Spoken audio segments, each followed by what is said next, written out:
সম্মানিত উপস্থিতি, কেমন আছেন আপনারা?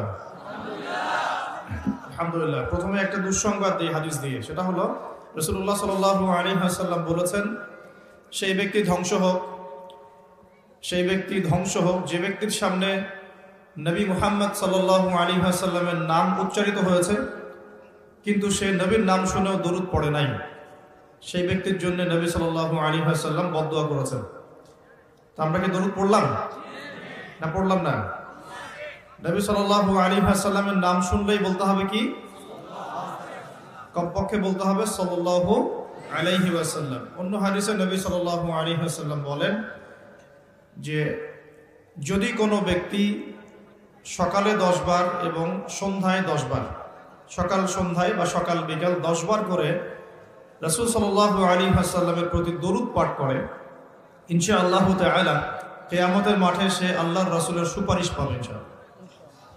আমরা কি নবীর সুপারিশ পেতে চাই?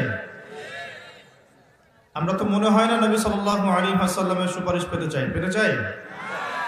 নবীর সুপারিশ পেতে হলে একটা শর্ত, সেটা হলো যে আপনার জীবনের প্রতিটা কাজ নবী সাল্লাল্লাহু আলাইহি ওয়াসাল্লামের সুন্নত মোতাবেক হতে হবে। রাজি আছেন ইনশাআল্লাহ? সবার আগে চেহারা পরিবর্তন করতে হবে। সবার আগে কি পরিবর্তন করতে হবে? আসলে পরিবর্তন করতে হয় সবার আগে আকীদা বিশ্বাস, তারপরে পরিবর্তন করতে হয় আমল কাজ। তো আকীদার মধ্যে আমি পড়ে যাচ্ছি, আমলের ক্ষেত্রে আগে প্রথম কথাটা বললাম যে প্রথমে আগে নিজের ব্যক্তি জীবনটা পরিবর্তন করতে হবে, তারপরে পরিবার, আস্তে আস্তে সমাজ পরিবর্তিত হবে ইনশাআল্লাহ তাআলা। তো সবার আগে দরকার আমাদের ব্যক্তি জীবনের পরিবর্তন।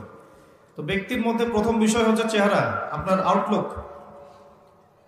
আপনার আমার চেহারা সুরত কি নবী সাল্লাল্লাহু আলাইহি ওয়াসাল্লামের মতো হচ্ছে? ভাবতে হবে না? নবী সাল্লাল্লাহু আলাইহি ওয়াসাল্লাম শেভ করতেন নাকি দাড়ি লম্বা ছিল? তো আমাদের সবার দাড়ি ছোট কেন? আমরা কি নবী সাল্লাল্লাহু আলাইহি ওয়াসাল্লামের উম্মত না অন্য কারো উম্মত?